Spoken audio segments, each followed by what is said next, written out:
ചിങ്ങം 1 എന്നുള്ളത് കർഷകരുടെ ദിവസമാണ്. നിരവധിയായ ദിനാചരണങ്ങൾ നമ്മൾ നടത്തുന്നുണ്ട്. അതിലൊരു ദിനം കർഷകർക്ക് വേണ്ടി എന്ന് മാത്രം കണക്ക് കൂട്ടാൻ പറ്റുന്ന ഒന്നല്ല കർഷക ദിനം എന്നുള്ളത്. കർഷകർക്കുള്ള ദിനമാണ്. പക്ഷേ കർഷകൻ എന്നുള്ളത് എല്ലാ മനുഷ്യരുമായും ബന്ധപ്പെട്ട് നിൽക്കുന്ന കൂട്ടരാണ്. ഭക്ഷണം എല്ലാവർക്കും അനിവാര്യമാണ് എന്നുള്ളത് കൊണ്ട് തന്നെ കർഷകൻ എല്ലാവർക്കും അനിവാര്യമായ ഒരു ഘടകമാണ്. കൃഷിയെ ആശ്രയിക്കാതെ കൃഷിയുടെ ആനുകൂല്യം പറ്റാതെ നിൽക്കുന്ന ഒരാൾ പോലുമില്ല എന്ന് വേണമെങ്കിൽ പറയാം. ഭക്ഷണം കഴിക്കുന്ന എല്ലാവരും കൃഷിയുടെ ആനുകൂല്യം പറ്റുന്നവർ തന്നെയാണ്. അതുകൊണ്ട് തന്നെ കർഷക ദിനം എന്നുള്ളത് നമ്മുടെ എല്ലാ ജീവിതവുമായി ബന്ധപ്പെട്ട് നിൽക്കുന്ന ഒരു ദിവസമാണ്. ഇക്കൊല്ലത്തെ കർഷക ദിനത്തിന് ഒരുപാട് പ്രത്യേകതകളുണ്ട്. ആ പ്രത്യേകതകളിൽ ഏറ്റവും പ്രാധാന്യമുള്ളത് നമ്മുടെ വലിയ ദുരന്തത്തിൻ്റെ അടുത്ത് നിന്നിട്ടാണ് ഈ കർഷക ദിനം ആചരിക്കുന്നത് എന്നുള്ളതാണ്. ആഘോഷങ്ങളും മറ്റെല്ലാ പരിപാടികളും ഒഴിവാക്കി കർഷകരെ അനുമോദിക്കുന്നു, ആദരിക്കുന്നു എന്ന ചടങ്ങുകൾ മാത്രമായിട്ടാണ് ഇക്കൊല്ലത്തെ കർഷക ദിനാചരണം നടത്തുന്നത്. ചിങ്ങം 1 കർഷക ദിനം നമ്മൾ ആചരിക്കുമ്പോൾ നമ്മുടെ മുമ്പിലുള്ള ഏറ്റവും വലിയ ഒരു വേദനയും പ്രയാസവും വയനാടിൻ്റെ ജനതയ്ക്കുണ്ടായ ബുദ്ധിമുട്ടുകൾ തന്നെയാണ്. വയനാട് ഒരു കാർഷിക മേഖലയാണ്. പശ്ചിമഘട്ടത്തിൻ്റെ മലനിരകളിൽ എത്ര വലിയ ബുദ്ധിമുട്ടുകളും പ്രയാസങ്ങളും സഹിച്ചാണ് ഒരു ജനത, ചില തലമുറകൾ തന്നെ ആ മണ്ണിനെ ഇത്രമാത്രം പൊന്നു വിളയിക്കുന്ന ഭൂമിയാക്കി മാറ്റിയത്. വയനാട് അടിസ്ഥാനമായി ഒരു കാർഷിക ഭൂപ്രദേശമാണ്. പശ്ചിമഘട്ടത്തിൻ്റെ ആ മലനിരകൾ കൃഷിയുടെ ഏറ്റവും പ്രധാനപ്പെട്ട കേന്ദ്രങ്ങളുമാണ്. അവിടെയാണ് നൂറുകണക്കിന് ആളുകൾക്ക് ജീവൻ നഷ്ടപ്പെടുന്നതിലേക്ക് എത്തിയത്. നൂറുകണക്കിന് ഏക്കർ ഭൂമി കൃഷിഭൂമിയെ അല്ലാതായി മാറി. തങ്ങളുടെ കൃഷിയിടം എവിടെയെന്ന് പോലും കാണാൻ കഴിയാത്ത തരത്തിൽ എല്ലാം ഒരു നീർച്ചാൽ പോലെ മാറിത്തീരുന്നൊരവസ്ഥ അവിടെ ഉണ്ടായി. പലയിടങ്ങളിലും ഭൂമിയിൽ മണ്ണും മരങ്ങളും വന്ന് അടിഞ്ഞ് കൃഷിയോഗ്യമാക്കണമെങ്കിൽ അത്യധ്വാനം വേണ്ടി വരുന്ന തരത്തിലേക്ക് എത്തി. മേൽമണ്ണപ്പാടെ നഷ്ടപ്പെട്ട് കൃഷിയിടം വല്ലാതെ ആയിപ്പോയ വേറെയും ഇടങ്ങളുണ്ട്. ഇതെല്ലാം വയനാട്ടിൽ നമ്മൾ കാണുന്ന കാഴ്ചയാണ്. നഷ്ടപ്പെട്ടു പോയ ജീവിതങ്ങൾക്ക് പകരം നമുക്ക് ജീവിതത്തെ കൊടുക്കാൻ കഴിയുകയില്ല. പക്ഷേ എന്നാൽ ഇന്ന് ജീവിച്ചിരിക്കുന്നവരെ ജീവിതത്തിലേക്ക് ശരിയാവണ്ണം കൊണ്ടുവരാൻ നമുക്കെല്ലാവർക്കും ഇടപെടാൻ കഴിയും. തീർച്ചയായിട്ടും വയനാടിൻ്റെ ഉയർച്ച എന്നത് കൃഷിയുമായി കൂടി ബന്ധപ്പെട്ടത് തന്നെയാണ്. അപ്പോൾ അവർക്ക് മതിയായ കൃഷിയിടങ്ങൾ നമ്മൾ കൊടുക്കേണ്ടതുണ്ട്. സാധാരണ ഈ കണക്കാക്കുന്നതിനപ്പുറത്തേക്കുള്ള നഷ്ടപരിഹാരം ആ മേഖലയുമായി ബന്ധപ്പെടുത്തി നമ്മൾ ചെയ്തെങ്കിൽ മാത്രമേ മതിയാവുകയുള്ളൂ. കാരണം അവർ കൃഷിയിലേക്ക് വീണ്ടും എത്തിച്ചേരുക എന്ന് പറഞ്ഞാൽ, അതിൽ നിന്നൊരു വരുമാനത്തിലേക്ക് വീണ്ടും എത്തുക എന്ന് പറഞ്ഞാൽ കുറേ നാളുകൾ നീണ്ടു നിൽക്കുന്ന ഒരു പ്രക്രിയയായിരിക്കും. അതുകൊണ്ട് തന്നെ അവിടുത്തെ കർഷകർക്കായി പ്രത്യേകമായ സമഗ്രമായ കാർഷിക വികസന പദ്ധതികൾ ആവിഷ്കരിച്ച് നടപ്പിലാക്കേണ്ടത് അത്യന്താപേക്ഷിതമാണ്. വയനാടിന് സ്വീകരിക്കാൻ കഴിയുന്ന വികസനപാത ഏതെന്ന് ചോദിച്ചാൽ ഞാൻ പറയും, ആ നാടിനും ജനതയ്ക്കും പരിക്കില്ലാതെ ആ നാടിൻ്റെ ശോഭനമായ ഭാവിയെ കണക്കാക്കി നടപ്പിലാക്കാൻ പറ്റുന്ന ഒരു വികസന പരിപാടി എന്നത് കാർഷിക വികസന പരിപാടി തന്നെയായിരിക്കും. അവിടെയും ചില ചോദ്യങ്ങൾ നമ്മുടെ മുമ്പിലുണ്ട്. ഏതെല്ലാം മേഖലയിൽ എന്തെല്ലാം കൃഷി? അവിടുത്തെ മണ്ണിൻ്റെ ഘടനയും ഭൂമിയുടെ പ്രത്യേകതയും കാലാവസ്ഥയും എല്ലാം കണക്കിലെടുത്തും അടുത്ത കാലങ്ങളിലെല്ലാം ഉണ്ടായ ദുരന്തങ്ങളും കണക്കിലെടുത്തും മണ്ണിടിച്ചിലുകളും ഉരുൾപൊട്ടലുകളും എല്ലാം കണക്കിലെടുത്ത് കൃഷിയുടെ കാര്യത്തിൽ നമുക്കൊരു സമഗ്രമായ ആസൂത്രണം അത്യന്താപേക്ഷിതമാണ്. എവിടെ എങ്ങനെയെല്ലാം എന്നുള്ളത് കൃഷി വകുപ്പ് അതിൻ്റെ ആലോചനയിൽ ഏർപ്പെട്ട് കഴിഞ്ഞു. പശ്ചിമഘട്ട മേഖലയെക്കുറിച്ച് പഠിച്ചവരും റിപ്പോർട്ടുകൾ തയ്യാറാക്കിയവരും അവരുമായെല്ലാം ആശയവിനിമയം നടത്തി.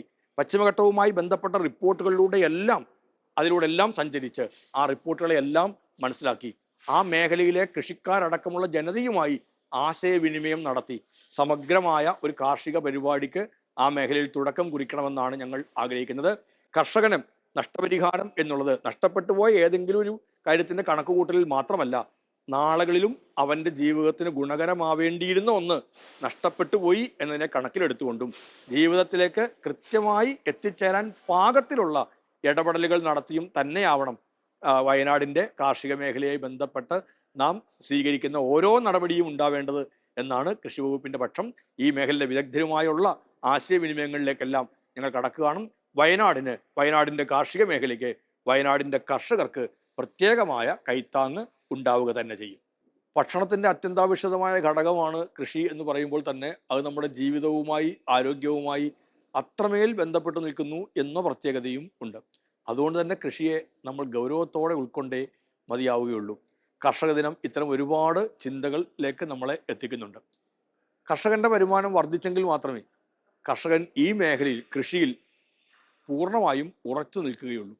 അതിനാവശ്യമായ ഇടപെടലുകൾ തീർക്കുക എന്നുള്ളതാണ് സംസ്ഥാന കൃഷി വകുപ്പിൻ്റെ ഏറ്റവും പ്രധാനപ്പെട്ട ഒരു അജണ്ടയായി ഞങ്ങൾ കണ്ടിരിക്കുന്നത്.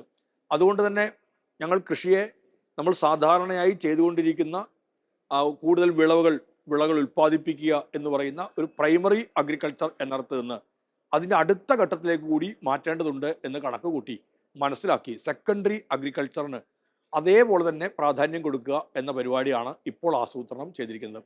അതിൻ്റെ ഭാഗമായിട്ടാണ് കൃഷിക്കൂട്ടങ്ങൾ ഉണ്ടായത്. 23,000-ലധികം കൃഷിക്കൂട്ടങ്ങൾ ഇന്നുണ്ട്. ഒരു കൃഷിഭവൻ ഒരു മൂല്യവർദ്ധിത ഉൽപ്പന്നം എന്ന തരത്തിലേക്ക് എത്തി. 1086 കൃഷിഭവനുകളിൽ നിന്ന് 1086 ഉൽപ്പന്നങ്ങൾ എന്ന് കണക്കുകൂട്ടിയപ്പോൾ ചില കൃഷിഭവനുകളിൽ നിന്നൊക്കെ ഉൽപ്പന്നങ്ങൾ ഉണ്ടാക്കാൻ പ്രയാസമാണ് ഞങ്ങൾക്കറിയാം. പക്ഷേ എന്നാൽ ഇന്ന് 1000-ലധികം 2000-ഓളം ഉൽപ്പന്നങ്ങൾ, മൂല്യവർദ്ധിത ഉൽപ്പന്നങ്ങൾ കേരളത്തിൽ കൃഷി വകുപ്പിൻ്റെതായി കർഷകരുടേതായി ഉണ്ടായിട്ടുണ്ട് എന്നുള്ളത് ഏറ്റവും പ്രധാനപ്പെട്ട ഒരു കാര്യം തന്നെയാണ്. ഇതിനൊരു പൊതു ബ്രാൻഡ് നെയിം കൊടുക്കാൻ ഞങ്ങൾ തീരുമാനിച്ചു. അങ്ങനെയാണ് കേരള ഗ്രോ എന്ന ബ്രാൻഡ് നെയിം ഉണ്ടായത്. മനോഹരമായ പാക്കിംഗ് ഉണ്ടാവണം എന്ന് ആലോചിച്ചു. മാർക്കറ്റിങ്ങിൻ്റെ ഏറ്റവും പ്രധാനപ്പെട്ട ഘടകമാണ് പാക്കിങ് എന്നുള്ളത്. ഇന്ത്യയിലെ ഏറ്റവും പ്രമുഖ സ്ഥാപനമായ ഇന്ത്യൻ ഇൻസ്റ്റിറ്റ്യൂട്ട് ഓഫ് പാക്കേജിങ്ങുമായി കൃഷി വകുപ്പ് ധാരണാപത്രം ഒപ്പുവെച്ചു. 840 കർഷകർക്ക് അതിൻ്റെ പരിശീലനം ഞങ്ങൾ ഇതുവരെ കൊടുത്തു കഴിഞ്ഞിരിക്കുകയാണ്. അപ്പോൾ ഇങ്ങനെയെല്ലാം വൈവിധ്യങ്ങളാർന്ന ഇത്തരം കാര്യങ്ങളെല്ലാം സ്വീകരിക്കുക എന്നത് ഈ ആധുനിക രീതിക്ക് അനുസരിച്ചാണ് സെക്കൻഡറി അഗ്രികൾച്ചറിന് കൂടി പ്രാധാന്യം കൊടുക്കുക എന്നതിനെ കണക്കാക്കിക്കൊണ്ട് സ്വീകരിച്ച കാര്യമാണ്. കർഷകരുടെ ഉൽപ്പന്നങ്ങൾ വിറ്റഴിക്കുക എന്നൊരു പ്രധാനപ്പെട്ട ഘടകമാണ്. അതിൻ്റെ ഭാഗമായിട്ടാണ് ഞങ്ങൾ B2B മീറ്റുകൾ ഉണ്ടാക്കിയത്. കർഷകരുമായി ബന്ധപ്പെട്ട് സംരംഭകരാവാൻ, കൃഷിയുമായി ബന്ധപ്പെട്ട് സംരംഭകരാവാൻ ആഗ്രഹിക്കുന്നവരെ സഹായിക്കുക എന്നൊരു മറ്റൊരു പ്രധാനപ്പെട്ട ഘടകമാണ്. അതിൻ്റെ ഭാഗമായിട്ടാണ് ഞങ്ങൾ DPR ക്ലിനിക്കുകൾ തയ്യാറാക്കി അതിനടിസ്ഥാനത്തിൽ ലോണുകൾ ലഭ്യമാക്കുന്ന തരത്തിലേക്ക് എത്തുന്നത്. ഇതുകൊണ്ടെല്ലാമായി എന്നല്ല, കൃഷിക്കാരൻ്റെ ഉൽപ്പന്നങ്ങൾ രാജ്യത്തിനകത്തും രാജ്യത്തിന് പുറത്തും എത്തണമെന്നുണ്ടെങ്കിൽ വലിയൊരു മാർക്കറ്റിംഗ് സംവിധാനം അത്യന്താപേക്ഷിതമാണ്. കൂടുതൽ അഗ്രി പാർക്കുകൾ നമുക്ക് അത്യന്താപേക്ഷിതമാണ്. ട്രേഡ് സെൻ്ററുകൾ, എക്സിബിഷൻ സെൻ്ററുകൾ, അതെല്ലാം വളരെ അത്യാവശ്യമായ കാര്യമാണ്. നമ്മൾ മുൻകാലങ്ങളിൽ അത്രയും വലിയ പ്രാധാന്യം ഇങ്ങനെയുള്ള കാര്യങ്ങൾക്ക് കൊടുത്തിരുന്നില്ല. അങ്ങനൊരു പ്രാധാന്യം കൊടുക്കാൻ തീരുമാനത്തിൻ്റെ ഭാഗമായിട്ട് ഒരു കമ്പനി ഉണ്ടാക്കണമെന്ന് ആലോചിച്ചു. കേരള അഗ്രോ ബിസിനസ് കമ്പനി 22-23 ബജറ്റിനകത്ത് അതിൻ്റെ പ്രഖ്യാപനം ഉണ്ടായി. 23-24 ഒരു വർഷം മുമ്പ് കമ്പനി രജിസ്റ്റർ ചെയ്തുള്ള നടപടികളിലേക്ക് നീങ്ങി. ഒരു കൊല്ലം ആവുമ്പോഴേക്കും അതിൻ്റെ ഒരു എക്സിബിഷൻ സെൻറ്ററിന് ഇന്ന് തറക്കല്ലിട്ടിരിക്കുകയാണ്. ഒരു exhibition centre, trade centre, agri tower, ഇതെല്ലാം കൂടി നമ്മുടെ ആനയറയിൽ യാഥാർത്ഥ്യമാവാൻ പോവുകയാണ്. ഒരു വലിയ സ്ഥാപനം കേരളത്തിലെ കൃഷി വകുപ്പിൻ്റെ മുൻകൈയിൽ കേരള അഗ്രോ ബിസിനസ് കമ്പനിയുടെ നേതൃത്വത്തിൽ രൂപം കൊള്ളാൻ പോകുന്നു എന്നുള്ളത് വലിയ പ്രത്യേകതയാണ്. അങ്ങനെ ഒരു ട്രേഡ് സെൻറ്റർ മാത്രമായിരിക്കില്ല കേരളത്തിൽ ഉണ്ടാവുക. നിരവധിയായ ഇടങ്ങളിൽ ട്രേഡ് സെൻ്ററുകളിലേക്ക്, എക്സിബിഷൻ സെൻ്ററുകൾ, എക്സ്പോ സെൻ്ററുകളിലേക്ക് മാറും. അപ്പോൾ ആധുനിക കാലത്തിനനുസരിച്ച് കേരളത്തിലെ കർഷകൻ്റെ ഉൽപ്പന്നങ്ങളും മൂല്യവർദ്ധിത ഉൽപ്പന്നങ്ങളും ലോകത്തിൻ്റെ മുമ്പിലേക്ക് എത്തിക്കാൻ പാകത്തിലുള്ള ഒരു ട്രേഡ് സെൻറ്റർ നമ്മുടെ കേരളത്തിൽ ഉണ്ടാവുന്നു. ഇന്ത്യയിൽ ആദ്യമായിട്ടാണ് ഇത്തരം ഒരു പരിപാടിക്ക് രൂപം കൊടുക്കാൻ നമ്മുടെ കേരളത്തിന് കഴിയുന്നത്. കേരളത്തിലെ കർഷകരുടെ അതിൻ്റെ വർധനവ് പ്രതിഫലിപ്പിക്കാൻ വേണ്ടിയിട്ടാണ്. അല്ല ഒരു കെട്ടിടം ഉണ്ടാക്കി ഞങ്ങളത് ഓഫീസെല്ലാം അങ്ങോട്ട് മാറ്റുന്നു, അങ്ങനെ ഒരു പരിപാടിയേ അല്ല ഇത്. കൃഷിക്കാരൻ്റെ വരുമാനത്തിൽ വർധന ഉണ്ടാക്കുക എന്ന ലക്ഷ്യത്തോടു കൂടി ആസൂത്രണം ചെയ്ത പരിപാടിയാണ്. ശാസ്ത്ര സാങ്കേതിക വിദ്യ നന്നായി വികസിച്ചിരിക്കുന്ന കാലഘട്ടത്തിലാണ് നമ്മളെല്ലാം നിൽക്കുന്നത്. ആ വികാസത്തിൻ്റെ ഗുണഫലം നമ്മുടെ കർഷകർക്ക് കിട്ടണം.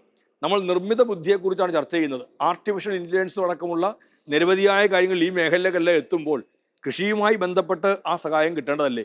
ആ സഹായം കിട്ടുമ്പോൾ കൃഷിക്കാരന് കൃഷിയുമായി ബന്ധപ്പെട്ടുള്ള സേവനങ്ങളെല്ലാം വളരെ സ്മാർട്ടായി കിട്ടുക എന്നുള്ള തരത്തിലാണ് ഞങ്ങൾ കൃഷി സ്മാർട്ടാക്കുക അല്ലെങ്കിൽ കൃഷിഭവൻ സ്മാർട്ടാക്കുക എന്നൊരു ലക്ഷ്യം വെച്ചത്. അതിൻ്റെ ഭാഗമായി ഒരു പുതിയ സംവിധാനം ഞങ്ങൾക്ക് രൂപം കൊടുത്തൊരു സോഫ്റ്റ്വെയർ സംവിധാനം എല്ലാം ഉണ്ടായിരിക്കുന്നു. അതിൻ്റെ ഭാഗമായി കതിർ എന്ന് പറയുന്നൊരു മൊബൈൽ ആപ്പ് ഞങ്ങൾ സജ്ജീകരിച്ചു കഴിഞ്ഞു. നമ്മുടെ മൊബൈൽ ഫോണിനകത്ത് തന്നെ കൃഷിക്കാരന് കൃഷിയുടെ കാര്യങ്ങളെല്ലാം രേഖപ്പെടുത്തുന്നതിനും കർഷകർക്ക് അഭിപ്രായങ്ങൾ അങ്ങോട്ട് എത്തിക്കുന്നതിനും തൻ്റെ കൃഷിയിടത്തിലുണ്ടാകുന്ന ഒരു ബുദ്ധിമുട്ടും പ്രയാസവും അപ്പോൾ തന്നെ കൃഷി വകുപ്പിലെ ഉദ്യോഗസ്ഥരെ അറിയിക്കുന്നതിനും രോഗങ്ങളും കീടബാധകളും ഒക്കെ ആണെങ്കിൽ അതിൻ്റെ പരിഹാരമാർഗ്ഗങ്ങൾ തിരിച്ചിങ്ങോട്ടേക്ക് ലഭ്യമാക്കുന്നതിനുമെല്ലാം ഉപകരിക്കുന്ന തരത്തിലാണ് ഈ കതിർ എന്ന ഒരു ആപ്പ് വരുന്നത്. ഇന്ത്യയിൽ ആദ്യമായിട്ടാണ് ഇത്തരത്തിൽ ഒരു സംവിധാനം രൂപം കൊള്ളുന്നത് എന്ന പ്രത്യേകതയും ഉണ്ട്. അപ്പോൾ ദുരിതങ്ങളും ഒക്കെ ഉള്ളൊരു സാഹചര്യത്തിലും കൃഷിക്കാരനെ നമുക്ക് സഹായിച്ച് സംരക്ഷിച്ച് മുന്നോട്ട് പോയേ മതിയാവുകയുള്ളൂ എന്നൊരു അടിസ്ഥാനത്തിലാണ് ഞങ്ങൾ അത്തരമൊരു പരിപാടിയിലേക്ക് നീങ്ങുന്നത്. നവോത്ഥാൻ എന്നൊരു പുതിയ പരിപാടിക്ക് കൂടി തുടക്കം കുറിക്കുന്നു. നമ്മൾ കാണുമ്പോൾ ഒരുപാട് ഇടങ്ങൾ ഇങ്ങനെ തരിശായി കിടക്കുന്നുണ്ട്. ഭൂമി ആർക്കെങ്കിലും കൊടുത്താൽ ശരിയാകുമോ, കൃഷി ചെയ്യാൻ കൊടുത്താൽ തിരിച്ചു കിട്ടുമോ, ഒരുപാട് ആശങ്കകൾ പലർക്കുമുണ്ട്. വ്യക്തികളുടെ കയ്യിൽ മാത്രമല്ല, സ്ഥാപനങ്ങളുടെ കയ്യിൽ ഒരുപാട് ഭൂമി ഇങ്ങനെ ഒഴിഞ്ഞു കിടക്കുകയാണ്. നമുക്ക് ആവശ്യമായ പച്ചക്കറികളും പഴവർഗ്ഗങ്ങളും ഉൽപ്പാദിപ്പിക്കാൻ ഉള്ള മണ്ണ് ഇവിടെ ഉള്ളപ്പോൾ നമ്മൾ എന്തിനാണ് മറ്റു നാടുകളെ ആശ്രയിക്കുന്നത്? വിഷം കൂടുതൽ കലർന്നിരിക്കുന്നു ഭക്ഷണത്തിൽ എന്ന് പറഞ്ഞ് നമ്മൾ വല്ലാണ്ട് വേവലാതിപ്പെടുന്നുമുണ്ട്. പക്ഷെ മണ്ണ് വെറുതെ ഇട്ടിട്ടാണ് ഇതെല്ലാം നമ്മൾ പറയുന്നത്. അതുകൊണ്ട് മണ്ണ് ലഭ്യമാവുന്നിടത്തോളം മണ്ണ് കൃഷി ചെയ്യുന്ന ആൾക്കാരുടെ കൈകളിലേക്ക് ഒരു ചെറിയ കാലത്തേക്കാണെങ്കിൽ ആ ചെറിയ കാലത്തേക്ക് ഒരു ധാരണയുടെ അടിസ്ഥാനത്തിൽ കൊടുക്കാൻ ഉപകരിക്കുന്ന തരത്തിലുള്ള നവോത്ഥാൻ എന്ന പദ്ധതിക്ക് കൂടി ചിങ്ങം 1 ഈ ദിവസം തുടക്കം കുറിക്കുന്നുള്ള പ്രത്യേകതയുണ്ട്. കൃഷിക്കാരൻ കൃഷി എന്നതിന് പ്രാധാന്യത്തോടുകൂടി കാണുന്നത് ആ ഒരു വിഭാഗവും ആ ഒരു പരിപാടിയും നമ്മുടെ നാട്ടിൽ നടക്കുന്നില്ല എങ്കിൽ നമ്മളുടെ ജീവിതമാണ് തകർന്നു പോകാൻ പോകുന്നത് എന്നുള്ളതിൻ്റെ ഭാഗമായിട്ടാണ്. വേറെ ഒരു കാര്യത്തിനുമില്ലാത്ത, വേറെ ഒരു പ്രവർത്തനത്തിനുമില്ലാത്ത ഒരു പ്രത്യേകത കൃഷിക്കുണ്ട് എന്ന് പറയുന്നത് അതുകൊണ്ടാണ്. കാരണം നമ്മളെല്ലാവരും ഭക്ഷണം കഴിക്കുന്നവരാണ്.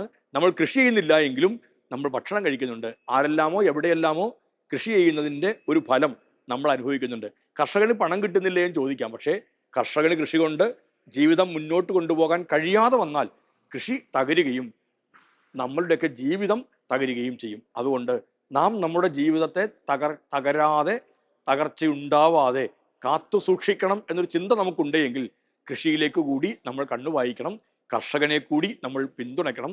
സമൂഹത്തിൻ്റെയും സർക്കാരുകളുടെയും അത്തരത്തിലുള്ള ഇടപെടലുകളിലൂടെ മാത്രമേ ഏത് നാട്ടിലും കൃഷി ഏറ്റവും പ്രയോജനകരമായി, ഏറ്റവും ഗുണപരമായി മുന്നോട്ട് പോവുകയുള്ളൂ. എല്ലാത്തിൻ്റെയും ലക്ഷ്യം കർഷകന്റെ വരുമാനം വർദ്ധിപ്പിക്കുക എന്നുള്ളത് തന്നെയാണ്. അതിലൂടെ നമ്മുടെ ജീവിതത്തെ സുരക്ഷിതമാക്കുക എന്നത് തന്നെയാണ്.